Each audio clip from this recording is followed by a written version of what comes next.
All right, we're taking a look at the Wilco off-road Hitchgate Solo spare tire carrier mounted on a 2020 Kia Telluride. Posted this video because when I was looking at this combination and trying to do a little research, I didn't find a whole lot online, so hopefully this is helpful to some folks. So this is something that we had been looking for a solution for a little while. We did a video earlier about what our sort of spare tire solution was. We did a trip to Death Valley earlier this year. We had been putting it up top in a cargo basket on the roof, which is fine, but it eats up most of the usable sort of volume of that cargo basket.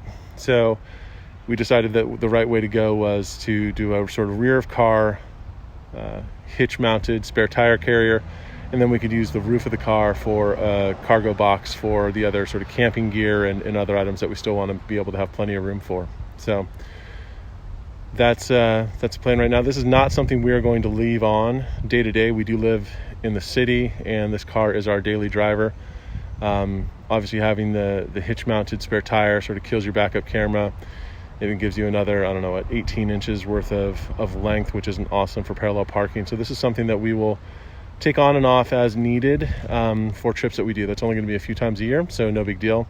After it was assembled, I think this is probably something that we could get on and off of the car in like 15 minutes. Assembly of the Hitchgate Solo was pretty straightforward based on the directions they gave. It took me a little over an hour probably to get that done. Maybe a little more time for some of the accessories. There was one part missing that I had to email them about. They got it right out to me, so no problems there. We did go with the high clearance version of the carrier. On the Kia Telluride, the receiver hitch is mounted pretty low. It's underneath a bumper, and this car does not have excellent entry and exit angles, as you can see, to start with, so we didn't want to make that any worse. So the high clearance version, which is, I think, nominal price increase, lifts that up about 4 inches. You can see that little vertical post there before you get to the secondary receiver. So overall, we think this is the right choice, getting the high clearance version. So let me go ahead and swing this out. You'll see that there's a pin there that you pull, and then it can swing out. Let me do that, and then I'll start recording again. All right, this is with the swing arm all the way out. This thing is built really solidly. That was one of the things I was really happy about. It feels like it's totally bomb proof. I was a little worried about cantilevering all that weight out off of that swing arm, but no flex, no give at all. So it feels really, really solid. A couple of additional accessories that we added on here. One was the license plate sort of repositioning arm. Puts it down there in the bottom left. We put a little temporary license plate in the normal position just for fun. If you're an 80s movie fan, you probably recognize that. So that's necessary. We need to get a light kit for it technically to be street legal. And the other change that we made was adding in these two Rotopax gas canisters. This is something that we've always wanted to have. Again, on some of the trips that we take, we're 80 to 100 miles from nearest services, and having a little bit of extra fuel is something that we always wanted to be able to do. And so Wilco has a accessory mount that just bolts onto the main sort of column in the center that the spare tire actually hangs off of, and it gives you these wings that you can probably mount a whole lot of different things to, but we decided to use it specifically for these gas canisters. Again, the Rotopax, these are the 3-gallon versions, and I'll show you what the clearance looks like in just a minute when I have the Hitchgate closed again. There's a little bit of a question about what is the right way to mount these. Is it should they be sort of rotated 90 degrees counterclockwise from where they are right now that would put the handle up top?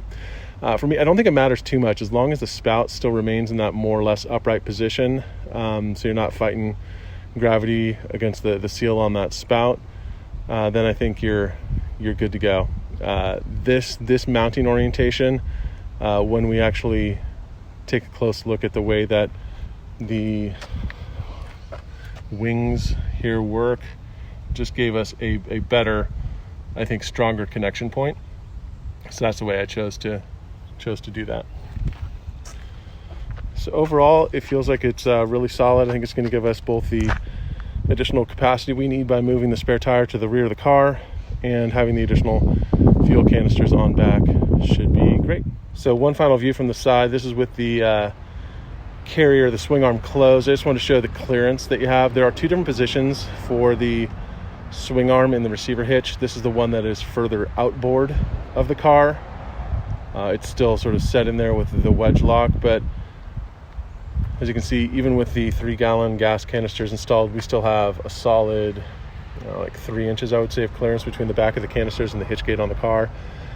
So even on rough roads, I don't have to worry about those banging into the back of the car and jacking up the car or the fuel canisters themselves. So overall, this feels really solid. Again, something that we won't have on the car nonstop, but something that we'll have for certain trips that we like to take. So that is it. If this is helpful, let me know. If you have any questions, shoot them down below in the comments, and I'll try to help. Take care.